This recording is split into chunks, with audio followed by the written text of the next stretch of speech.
Hey guys, what the heck is going on? It's your boy Troy, and I'm back here with another poetry video essay. And I have to say, I'm really excited about this one because it's one of my favorite poets since I really started caring about poetry, and that would be Elizabeth Bishop. It all started back in junior year when, in my introductory art of poetry class, we had to find, memorize, and recite a poem, and it would be in front of the whole class, and it was my first time ever finding poetry that was not on a syllabus. So I don't even really remember what I did. I think I just Googled poets from Massachusetts or something and somehow came across the perfect poem for me, One Art by Elizabeth Bishop. It's one of my favorite poems of all time. It's hanging on my wall right over there, and it's a brilliant poem on the nature of loss, and you know what? Okay, it definitely is my favorite poem of all time, actually, and I'm gonna read it to you right now. The art of losing isn't hard to master. So many things seem filled with the intent to be lost that their loss is no disaster. Lose something every day, except the fluster of lost door keys, the hour badly spent. The art of losing isn't hard to master. Then practice losing farther, losing faster. Places and names and where it was you meant to travel. None of these will bring disaster. I lost my mother's watch, and look, my last or next to last of 3 loved houses went. The art of losing isn't hard to master. I lost 2 cities, lovely ones, and vaster, some realms I owned, 2 rivers, a continent. I miss them, but it wasn't a disaster. Even losing you, the joking voice, a gesture I love, I shan't have lied. It's evident the art of losing's not too hard to master, though it may look like, write it, like disaster. Damn, I love that poem. An important piece of context here is that I kind of lose things, like a lot of things, and though I have been getting better at losing things of extreme importance to me, like my wallet, thanks to my friend Andrea for getting me this nifty tile, my ID, my debit card, or my phone. Simple things like misplacing keys, as Bishop mentions in the poem, headphones, or even worse, this stupid headphone dongle. Oh, I hate this thing. It's simply an inevitable part of life. When I first heard the line, things seem filled with the intent to be lost, I perceived it as an almost Seinfeldianly true observation on the world as the way that we perceive it. Or, I guess more accurately, the way I perceive it. Shouldn't be projecting my absent-mindedness on y'all. You're lucky I'm in a good mood. Anyway, One Art is also a reassuring poem, which I also like since I need constant validation. Sure, loss is a major part of life, as Bishop knew all too well, but we come out of loss having learned something, and just because you miss something doesn't make it a disaster. The poem preaches the necessity of growing and evolving, and not getting caught up in the past. So who was Elizabeth Bishop, and why did she write this poem? Well, as I mentioned earlier, Bishop was no stranger to loss. Born an only child in Worcester, Mass., her father was an extremely successful builder, but sadly passed away from Bright's disease before he could see even a single one of Elizabeth's birthdays. Her mother spent the next few years fighting mental illness before she was permanently admitted to a sanatorium when Elizabeth was only 5. Tragically, the two were never reunited past this point. She went to live with some members of her mother's family, all the way up in Nova Scotia, Canada, in a little tiny village with a population of only 100 people. For even more context, while Googling where the hell Nova Scotia was for the purposes of this video, I came across a travel bucket list of 20 things you had to do in Nova Scotia before you left, and number 3 was literally watching the tide change. In David Calstone's Becoming a Poet, my primary book reference for this video, along with Zachariah Pickard's Elizabeth Bishop's Poetics of Description, Calstone wonders if, as a child, her mother's disappearance was what led her to deflect her attention outwards into the world around her. If maybe her losses prodded her to scan the world around her habitually for clues and meanings. Even years later, she was able to remember small details of her time in Nova Scotia and it was partly from this base that she built the foundation of her extremely descriptive poetry. She enjoyed the years in Nova Scotia with her mother's side of the family a lot, and cherished the loving atmosphere it provided her. But eventually her father's wealthy parents decided that she would be better off back in Worcester with them. And in a lot of ways, Nova Scotia and Worcester were like night and day for Elizabeth. When her grandparents first wired the town that she lived in order to get a bed and bath, Elizabeth laughed because there wasn't a bath in the entire village. When her grandparents came to get her, they were shocked and appalled that she was allowed to run around outside with bare feet.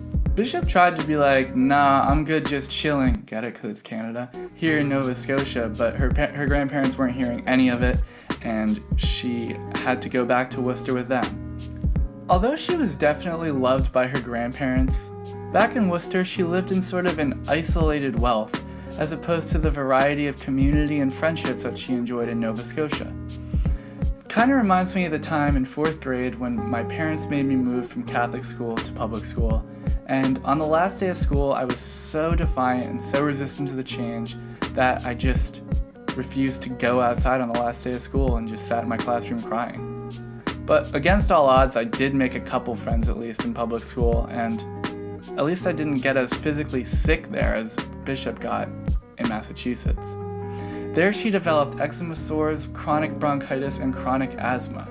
She was bored, lonely, and sick, and got super shy at this point in her life. The one benefit in this otherwise very sad time in her life is that she had a lot of time to read and write. I wonder what I was doing during that time in my life. Oh right, I was making YouTube videos. That doesn't seem worth it now. Bishop began writing poems when she was just 8 years old. A girl she went to high school and college with describes her as a most remarkable girl, and says that she had read more widely and deeply than the rest of the girls at school, had, but that she carried her learning lightly. She was very funny. It seems that her time at Walnut Hill boarding school and then Vassar revived her from a sort of personal standpoint. While at Vassar, she met someone who would prove to be an incredibly influential figure in her life. But before we get into that, I have to tell you about something that she did at Vassar, because it was really cool. But before we get into it, I just need to give a very special shout out to Dean Rogers, the library specialist over at the Vassar College Archives and Special Collections Library, for graciously allowing me to spend a few hours combing through the Elizabeth Bishop papers, a collection of over 120 boxes filled with a heck of a lot of folders containing everything from diaries to poetry to drafts of poetry to photographs and notebooks that Elizabeth Bishop did throughout her life.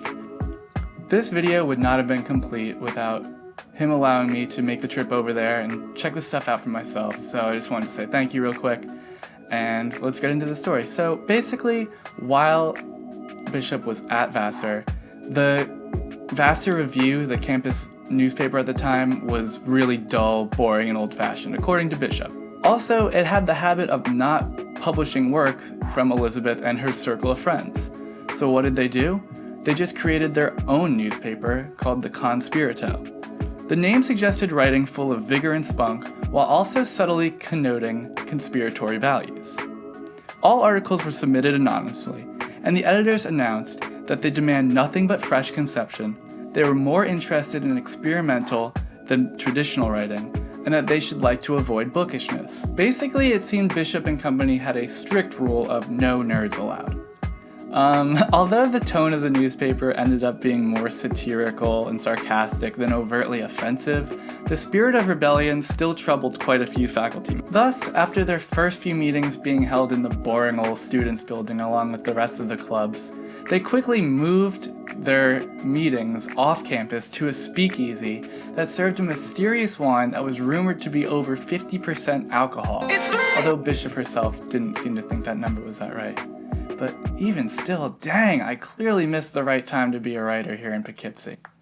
I could clearly do an entire video just on Bishop and the Conspirito because, as you can see, I am freaking obsessed with this story. But I'm just going to leave it there and leave the Vassar Encyclopedia link to the story in the description. However, long story short, It ended up being so good that after just 3 issues of the Conspirato, they merged their editorial board with the Vassar Review because nobody was reading the Vassar Review anymore because it was boring. Anyway, the reason I love this story so much is because it shows Bishop's passion for writing and her knowledge that her writing really can impact people. She knew how impactful it was, she just needed to reach people, and I love that, and I love her rebellious spirit. If you needed any more proof on her rebellious spirit, a Vassar professor once described her as an enormously cagey girl who looked at authorities with a suspicious eye and was quite capable of attending to her own education anyway. I think suspicious, but attentive and capable is a pretty dang good way to live your life, but that's just me. Anyway, as I mentioned before, Bishop met somebody while at Vassar that really impacted the course of her life in both a personal and literary way, and that person was Mary Ann Moore. She happened to get the chance encounter to meet her because she asked the Vassar librarian why one of Moore's books wasn't in the collection, and the librarian shared that her and Moore were close personal friends since they were both kids. It's crazy. That chance encounter set up a mentorship that would prove to be extremely important and pivotal for both of them. Bishop learned the art of poetic description primarily from Moore's work and advice. Bishop had a great deal of respect for her as well, saying, if she described a chair, you could practically sit on it once she's finished. Bishop's poetry is rich in the art of description, and it's a major defining quality of a lot of her work. After she became a more established poet, she turned to Charles Darwin as somewhat of an aesthetic role model. This is because she admired the way he was able to craft a cohesive narrative that told a story out of only observations and descriptions. The word descriptive can sometimes be seen as somewhat of a dirty word in the world of poetry analysis, with connotations of boring or dry writing. However, Bishop didn't just describe things as much as she tried to use deep concentration that led to observations and descriptions as a way of looking at the world. Describing things was an easy way for Bishop to talk about the ideas of the world by representing them through things. An important quote that helped me to understand the way Bishop looked at this was when she said, "One can never really see full face, but that seems enormously important." I interpret this as meaning essentially, if something seems really important, it is, and that's a really uncomplicated yet helpful way of looking at the world and looking at poetry. However, as I mentioned, Bishop by no means simply described things without attributing any deeper meaning to them.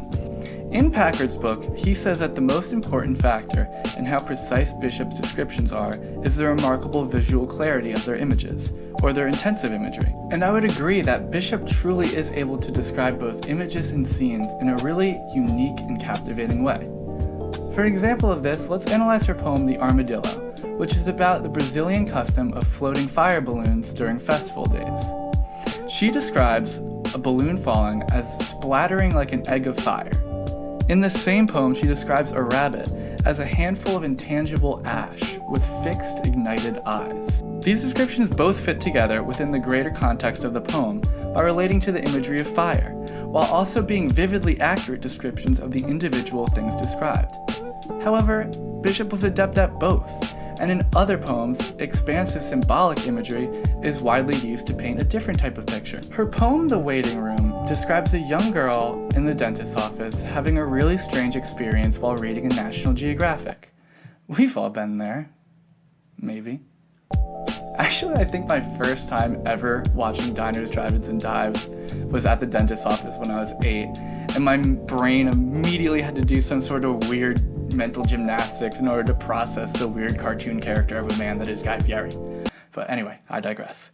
In the poem, she remembers trying to ground herself with the reminder she'd be 7 years old in a few days, trying to stop the sensation of falling off the round turning world. Unfortunately for the speaker of the poem, this fails, and the waiting room begins sliding beneath a big black wave. These metaphors are clearly less grounded in reality than those of the armadillo, but they do a much better job of evoking a visceral emotional response from the reader. Much like Guy Fieri, but again I digress. Bishop's verse is full of both intensive imagery of pure description, but also expansive imagery that leaves the senses behind for a more intangible feeling and response. The result of the weaving of these two types of imagery provides an incredibly well-described, vivid landscape which also feels bigger than it really is, and is able to evoke grand and abstract feelings from within itself. Bishop is often cited as an early figure in the development of postmodern poetry, but her work was interesting in the push and pull between the desire for mastery and perfect description of the observed world, which she learned through Moore, also known as modernism, and an acute sense of how this desire is prone to dangers and illusions, which is where the postmodernism comes in. She herself admitted she was half in and half out of her generation of postmodernists. My hypothesis is that this phenomenon stems from a major theme of her early work, which is the gap between the observed world and the unknown psychic one represented by art and dreams and other dreamlike states. This also relates back to the duality of intensive versus expansive imagery. The poetry that Bishop wrote in her 20s, which she liked the best out of all her work by the way, and actively wished that she could return to the dreamy state of consciousness she lived in then, was written in a somewhat surreal style, where she took images and moved them from concentration to observation to symbolic resonance. Her journal at the time recalled water droplets, like crystal balls, with images of relatives and friends crying within them. However, as she moved through life, she began to realize there is no split, and that the dreams, works of art, and surrealist moments that are experienced in everyday life are deeply ingrained within the logical observational side that is also able to be experienced. As she observed with Darwin and his almost unconscious or automatic concentration and observational focus. Man, I hope that one day I can come to that logical and peaceful of an explanation for my unexplainable weird dreams. What do they mean? I need to know. Bishop's virtuous use of description is described by her in quite unassuming terms, considering her work turned her into a Pulitzer Prize winner and the United States Poet Laureate. She says, "What one seems to want in art, in experiencing it, is the same thing that is necessary for its creation, a self-forgetful, perfectly useless concentration." Bishop truly gets the art of description, an art that is much harder to master than the art of losing, as I, an amateur poet, will be the first one to admit. Also, I really hope that writing poetry isn't useless, because if writing it's useless, analyzing it's gotta be a whole nother can of worms that I don't want to get into. Oh man, this video is long, I'm so sorry. Bye guys, thanks for watching, have a great day.